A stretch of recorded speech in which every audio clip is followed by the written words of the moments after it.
¿Qué os ha parecido el estudio de esta segunda semana en el que estamos definiendo conceptos? Estamos ahí aprendiendo de todo lo que vamos a ir desarrollando en este trimestre. ¿Cómo lo habéis visto esta semana? A mí, yo rescato un pensamiento que me dejó ahí dándole vuelta. ¿Dónde estás la semana pasada? Y realmente, la pasada, cómo te presenta a Dios ocupado, preocupado y trabajando por una solución desde el principio. Tal cual. De ese primer momento, ¿no? Ese punto de inflexión tan duro que habrá sido, Dios no tarda en salir al rescate, y no solamente en salir al rescate con algo que sabemos que ya venía planificado desde antes, sino en comunicar, ¿no? Esa parte cariñosa, amorosa de Dios de, vale, no reveló el plan completo, pero mira, yo esto lo tenía previsto y tengo una solución, ¿no? Es como un acto de amor muy grande, porque imagino a Adán y Eva, si para nosotros nos parece muy fuerte el cambio, imaginaros a ellos que realmente vivieron lo que era estar en la presencia de Dios, esa seguridad, esa certeza, que se viene a veces un poco a comparar incluso en la Biblia como el vientre materno, ¿no? Esa situación de comodidad, de estabilidad, de seguridad total a salir de ese jardín, ¿no? Si os parece, nos vamos a detener un segundo en esto, porque el pacto del que estamos hablando ya se ve presente aquí, a esa pregunta que lanzamos la semana pasada de ¿dónde estás? Pues Adán y Eva, ¿no? La mujer que me diste. Y Dios, la respuesta que le da es, en esa respuesta se ve el pacto y se ve el plan de salvación. Y esto es precioso, ¿no? Es hermoso. Y si os parece, me gustaría que nos detuviéramos y lo leyéramos, ¿vale? En Génesis 3, 14. ¿Empezás del 14? Empiezo vale, desde perfecto. el 14. Muy bien. Y es Dios dirigiéndose a la serpiente, que dice: por cuanto esto hiciste, maldita serás entre todas las bestias y entre todos los animales del campo. Sobre tu pecho andarás y polvo comerás todos los días de tu vida. Y aquí esto es clave. Y pondré enemistad entre ti, dirigiéndose a la serpiente, y la mujer, y entre tu simiente y la simiente suya. Esta te herirá en la cabeza y tú le herirás en el talón. Esto es muy profundo y increíble. Y en la escuela sabática no lo desarrolla tanto porque ya empieza directamente con Noé, pero aquí está presente el pacto, aquí está presente la promesa de salvación, aquí está presente el plan de salvación, un plan eterno. Y me gusta mucho, hay un profesor en Andrews, Richard Davidson, que él lo que plantea es que en Génesis 1, 2 y 3, y en concreto aquí, se podría resumir toda la Biblia. Dios crea un plan perfecto, hay una caída y Él promete que esto va a ser solucionado. Luego veremos que la solución no la tenemos nosotros. Y el pacto va justamente de esto que ya nos meteremos, pero Él provee hasta la solución del problema que nosotros hemos creado. Sí. Gracia. Esa es la esencia. A mí me da sensación, por parafrasear un poco la situación, en el que dice algo así como: antes el que estaba en ventaja era Dios respecto al hombre, y la desventaja la tenía Satanás, tenía solo un árbol, ¿no? Bueno, ahora se da vuelta la situación, ¿no? Qué bueno. O sea, realmente ahora el que tiene la ventaja es el enemigo sobre nuestro pensamiento. Y me da la sensación un poco como que Dios le dice algo así como: vale, es verdad, vale, estoy en desventaja, pero espera. Ellos son creados con el derecho a elegir y eso no lo vas a quitar. Entonces voy a poner algo en su corazón para que cada vez que ellos hagan algo que sea autodestructivo, que sea fruto de esa ruptura, les siga indicando: mira, hay otra forma. Una voz que siempre los vuelva a llamar a mi plan, ¿no? Me parece hermoso porque dentro de toda esa situación tan catastrófica, Dios dice: oye, vamos a poner las cosas en su sitio, ¿no? Me encanta. Y es lo que nos dice la Biblia, ¿no? Que la esperanza es la firme ancla del alma.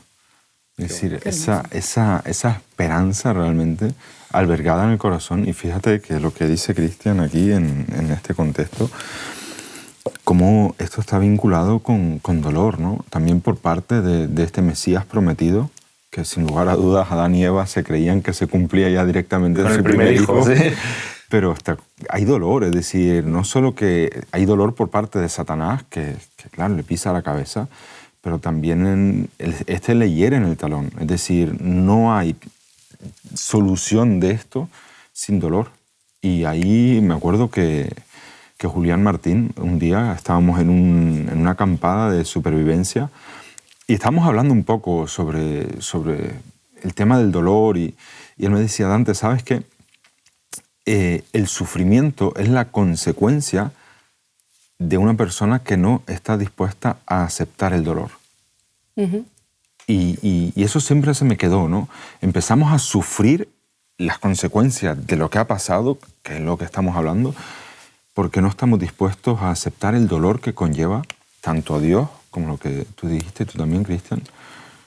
Y has introducido un concepto que me encanta, esperanza, y a veces separamos, cuando no se debería separar la esperanza, de esperar. De hecho, es la misma raíz. La esperanza, que es esperar algo mejor. Y la vida nos vende y nos plantea que, bueno, cuando tengas, siempre te plantea tu bienestar y tu falta de dolor y tu falta de sufrimiento y el cumplimiento completo tuyo, por decirlo así, en el futuro. Sí. Cuando acabe los estudios y tengas el trabajo, cuando tienes el trabajo, Sí. cuando tengas la pareja, cuando tengas los hijos, cuando tengas la casa, cuando tengas el coche, cuando tengas... Y siempre, Se nos pasa la vida. claro, y siempre empujamos y esperamos y esperamos. Y la esperanza es algo que parece que nunca consigamos alcanzar, ¿no? Y es muy bonito verla, cómo aquí se da vuelta totalmente a eso. Hay una esperanza, pero aquí es mucho más realista de lo que nosotros lo planteamos. Porque aquí está diciendo lo que tú dices, va a haber dolor. No hay soluciones fáciles a problemas complejos. Claro. Es como que a mí me da la sensación de que una forma un poco gráfica de verlo puede ser como que ahora en ese desierto que iba a ser su alma, había un árbol del bien otra vez, ¿no? O sea, tenemos siempre esa oportunidad, tenemos siempre esa opción, tenemos siempre esa esperanza. Y es una esperanza en algo que para Adán y Eva iba a suceder en el futuro, pero para nosotros sucede en el pasado. El elemento, el evento, que es la bisagra de la historia de este planeta, ya sucedió para nosotros. Tenemos el privilegio de saber que Cristo ya murió en esa cruz, ¿no? Entonces, lo que ellos veían hacia el futuro, nosotros ya sabemos que está cumplido. Y claro, en ese sentido estamos en ventaja delante de ellos. Aunque nunca hayamos paseado con Jesús por el huerto, estamos en ventaja porque sabemos que es un partido ganado esto. Y me ha encantado lo que has dicho de que se da vuelta la situación de que estaba todo bien y había una cosa que era la puerta al mal y ahora es al revés. Y justamente en el contexto de Noé, si nos vamos un par de capítulos a Génesis 6, Génesis 6, 5 dice que justamente Jehová vio que la maldad de los hombres era mucha en la tierra. Los hombres se han multiplicado y también se ha multiplicado el mal. Ahora es exactamente lo que tú dices. Hay un montón de, vamos a decirle, árboles, entre comillas, de árboles malos y parece que hay uno bueno. O uno que te pueda dar fruto bueno, ¿no? Que esto es, ya hablaremos, ¿no? Cuando nos toque hablar de Noé, pero esto es mucho más profundo de lo que parece.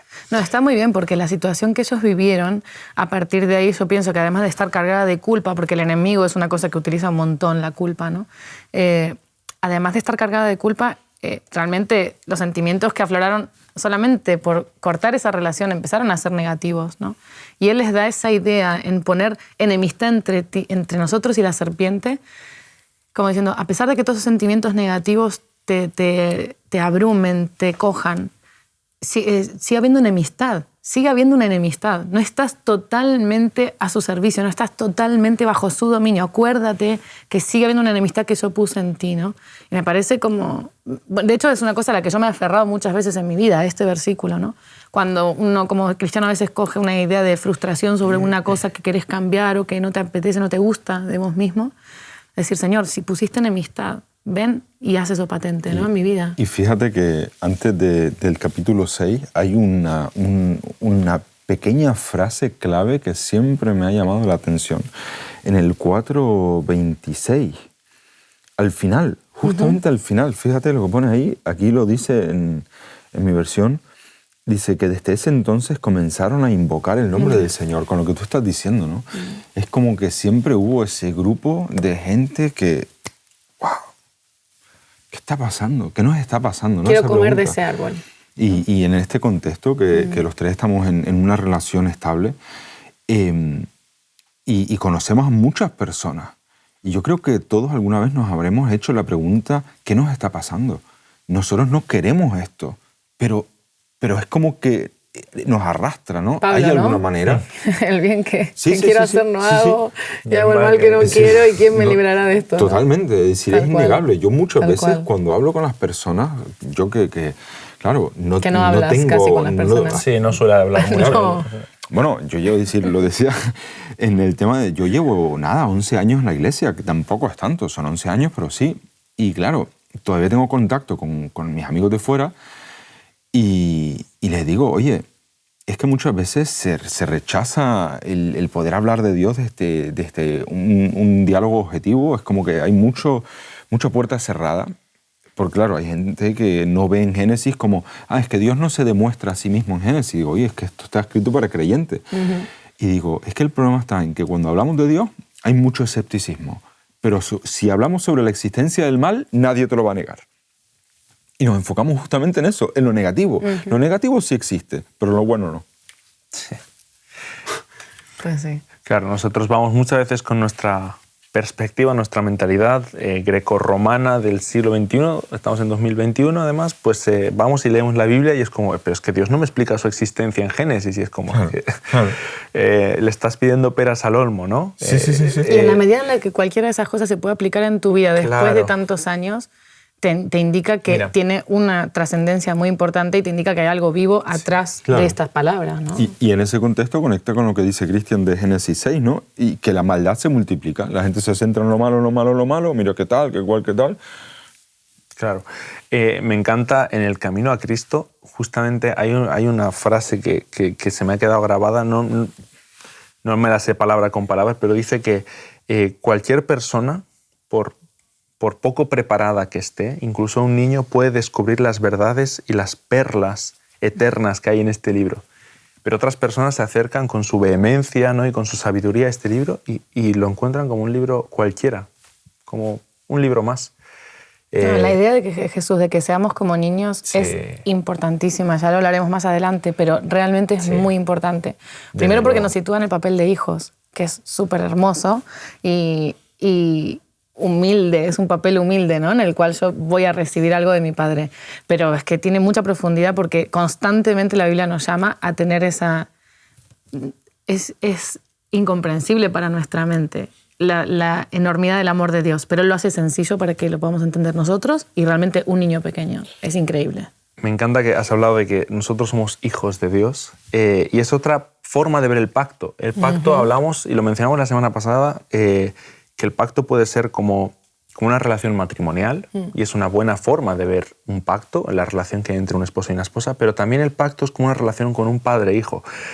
No, como hijos todos hemos tenido momentos de rebeldía y a veces tus padres parecen no, es que me prohíben hacer y esto y no lo aguanto y por qué, ¿cuándo? Y tus padres te quieren el bien. Claro. Es decir, pocas personas, me atrevo a decir que nadie quiere más el bien para ti que tus padres. Y nosotros lo rechazamos y nosotros es como, no, tenemos nuestra rebeldía. Y en el pacto se da justamente eso. Dios quiere tu bien. Él quiere hacer un pacto y decir, oye, he creado para ti lo bueno.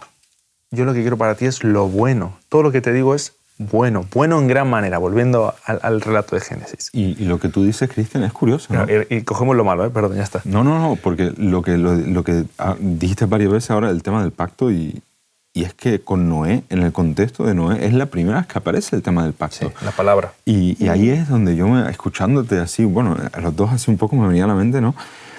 Dios nos llama a un pacto del vamos a ponernos manos a la obra.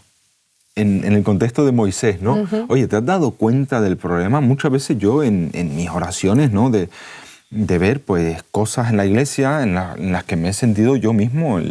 Hace poco estuve grabando un vídeo para la conferencia general donde se habla sobre un poco la discriminación que uno puede llegar a vivir en la iglesia. Y es triste, ¿no? Porque claro, uno viene de fuera, no es como el resto. Y es como que a veces nos acostumbramos tanto a hacer de una manera que todo lo que sea de fuera es como extraño. Me ha pasado. Y realmente en este contexto es como vamos a ponernos manos a la obra y yo en mis oraciones digo, pero Señor, madre mía, oye Dante, vamos a ponernos manos a la obra. Moisés, Noé, ponte manos a la obra. No hay tiempo para estar aquí, la maldad y tal, ponte a construir un arca. Y de hecho cuando te pones a trabajar es el testimonio más grande que das. Sí. Porque no lo mandó a decirle a la gente que iba a venir un diluvio. Sí. O sea, la obra de sus manos era el testimonio en sí.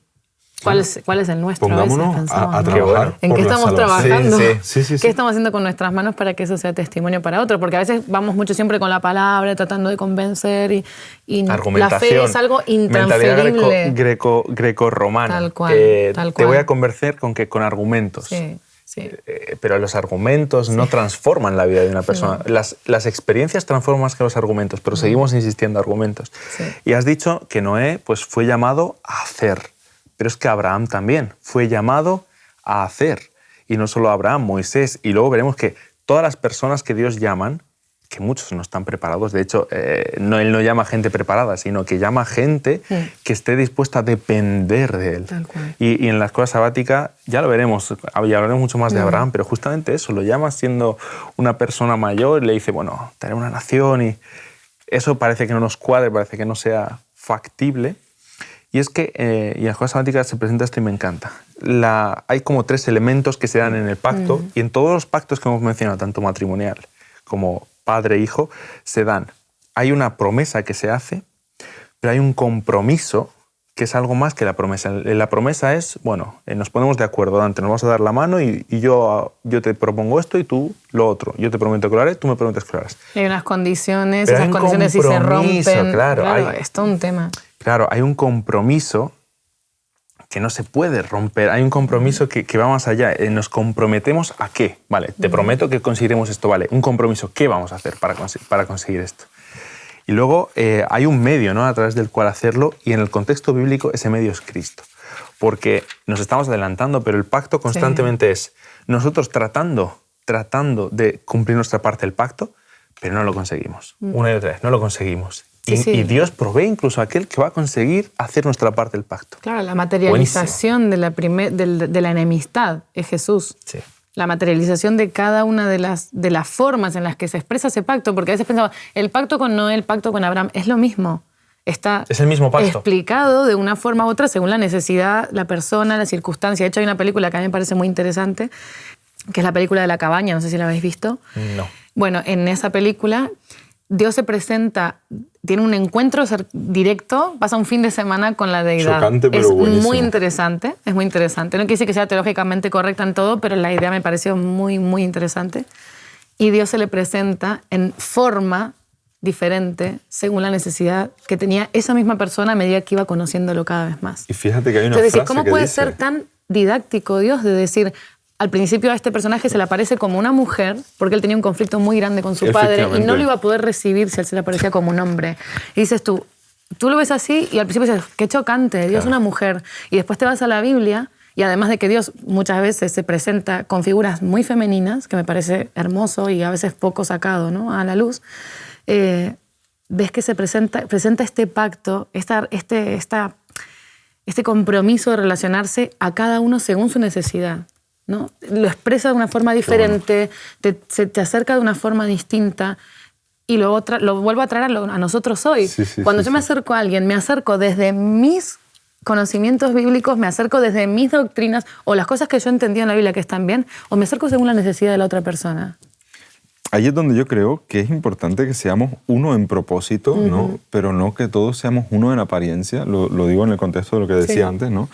El tema de mi imagen, que a veces, claro, me acuerdo, la gente a veces me preguntaba, dice, oye, Dante, ¿y esa barba? ¿Y ese pelo? Pero ¿por qué eres tan rebelde, no? Y digo pero madre mía, pero ¿por qué lo asocian con rebeldía? En el contexto en el que estamos, en la situación del COVID, yo me acuerdo, había 2 grupos, es decir, estábamos en las clases online y había 2 opciones. El que se afeitaba y el que no. El que se afeitaba, no. Bueno, yo siempre he tenido barba, ¿no? Pero el que se rapaba y el que no. Yo me acuerdo que Cristian tomó la decisión de raparse. Y yo llamaba a mi peluquero. Fue viral. Sí. La moda era raparse. Claro. Y yo ahí, en mi contexto, pues yo decía, madre mía, mi peluquero cerrado. Y yo no digo, oye, pues nada. Y ahí es donde caí. Digo, oye, pues vamos allá. Porque había 2 grupos, los que se raparon y los que no. Y digo, bueno, pues yo voy a intentar hablar a los que no se raparon. Y ahí es donde a veces nosotros pensamos, es como tenemos una imagen, un cliché, esto es un cristiano. Y todo lo que no sea así, no lo concebimos como cristiano. Sí, por lo que tú las decías personas de del fuera cómo Dios se una presenta, idea efectivamente. Muy cerrada de lo que somos, no me importa. El problema es que totalmente. nosotros no nos encerremos en esa idea. Porque evidentemente, por nuestra forma de vivir, de ser, nuestros hábitos, el de afuera te va a poner una etiqueta y te va a asociar unas características. Pero la idea es no te encierres vos mismo en esas características, porque Dios te abre la cabeza a decir, no, o sea, claro. el otro, no vos, el otro. Por eso te decía en el contexto de lo que tú decías, de cómo Dios se le aparece. Y volvemos a lo mismo, ¿no? A Abraham, a Moisés, a Noé, a a los discípulos, ¿no? Es decir, es como que Dios muchas veces rompe ese cliché que tú tienes de un Dios, de un Salvador, para encontrarse contigo donde sea accesible. Y ahí es donde yo me quedo con el texto que creo que tú también estabas buscando, de que Dios, no teniendo a nadie mayor por quien jurar y prometer, ¿no?, jura por sí mismo. En Hebreos 6 lo dice ahí, en el versículo 13. Lo tenías tú también, ¿no, Cristian? Decían, cuando Dios hizo la promesa a Abraham, al no poder jurar por otro mayor que él, juró por sí mismo. Y en ese contexto, oye, Dante, no se trata de ti. No se trata ni de Cristian o de Cesio, de quien sea, ¿no? Oye, soy yo el que llama. Además, añado, voy a leer un versículo más porque esto es espectacular. Jura por sí mismo diciendo: de cierto te bendeciré con abundancia y te multiplicaré grandemente. En el contexto de Abraham, ¿no? Estamos hablando de Abraham que en aquel momento, en el contexto de Abraham, si tú tenías descendencia y tú tenías tierra, era lo que hablábamos ahora, tú quieres tener cosas, pues eso era la vida, eso era ser plenamente perfecto. Yo tengo tierras, tengo descendencia y esa tierra le va a quedar a mi descendencia, ¿no? Y le dice, oye, te planteo venir conmigo y te voy a dar otro espacio, porque en la creación también hay eso, ¿no? Dios crea un espacio y lo llena y lo bendice, ¿no?